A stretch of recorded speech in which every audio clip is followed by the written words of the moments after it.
মৃত ব্যক্তির জন্য 4 দিন ও 40 দিন পর সমাজের সবাইকে দাওয়াত করে খাওয়ানোটা সওয়াবের কাজ কি? মৃত ব্যক্তির পাশে বসে কোরআন মাজিদ পড়াও খতম দেওয়া কি সওয়াবের কাজ? আমরা যে কবরস্থানের পাশে গিয়ে বলি আসসালামু আলাইকুম হালাল কবর, এটা কি ঠিক কিনা? মৃত ব্যক্তির জন্য 4 দিন ও 40 দিন পর আপনারা যেটা করেন এটা বলে 40 কি বলে? সবাই একটা রমরমা ভাব নিয়ে খাইতে যায়, মনে হয় যে বিয়ের দাওয়াত খাইতে যাইতেছে। আছে না নাই? তো যে মরছে আপনি তার জন্য কাঁদবেন, দোয়াই না করবেন, এত খুশি কেন আপনাদের? আপনি খাওয়ান, খাওয়াতে দোষ নাই।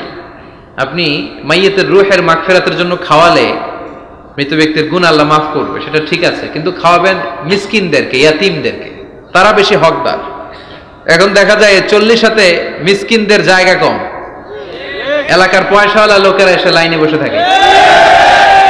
আমি দেখেছি যেটা, কিন্তু দরকার ছিল আমার আব্বা মারা গেছে, এই এতিমখানায় আমি একটা গরু দিয়ে দিলাম, ওরা সারা বছর খেতে পায় না, ওরা খাবে, খেয়ে আমার আব্বার জন্য দোয়া করবে, ঠিক কিনা? আর সবচেয়ে বেশি দোয়াটা কবুল হবে আপনার আব্বার জন্য। আপনি যাকে দোয়া করানোর জন্য আনলেন, উনি কি আপনার আব্বার জন্য কাঁদবে? আর কাঁদলেও এই কান্নাতে আন্তরিকতা কতটুকু, এটা প্রশ্নবিদ্ধ। কারণ উনি আমার বাপের লেগে কান্দে, আমারই চোখ দিয়ে পানি বের হয় না আমার বাপের লেগে। ঘটনাটা এরকম, তাই না? আপনার বাবার জন্য আপনি কাঁদবেন, ভাড়া করে কাউরে এনে কান্না করানোর দরকার নাই।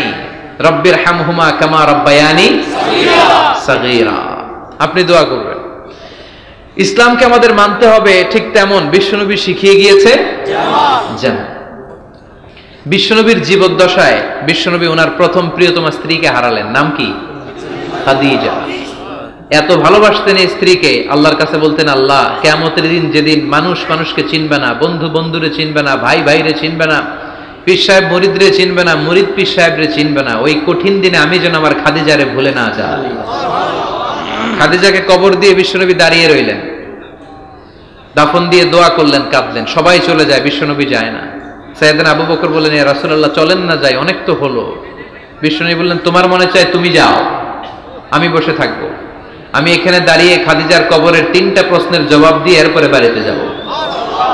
সাইয়েদনা জিবরাইল এসে বললেন, ইয়া রাসূলুল্লাহ খাদিজার প্রশ্নের জবাব নিয়ে আপনার টেনশন করার দরকার নাই, আপনার কোনো টেনশন নাই, খাদিজার কবরের প্রশ্নের জবাব আরশের উপর থেকে আল্লাহ নিজেই দিয়ে দিবে।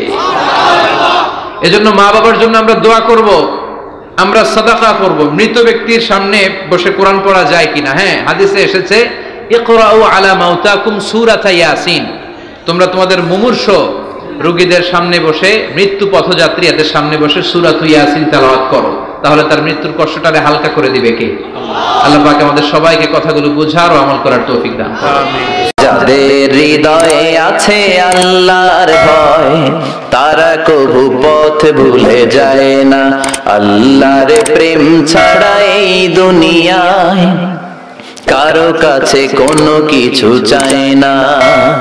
রাতের আধারে যারা সেজদা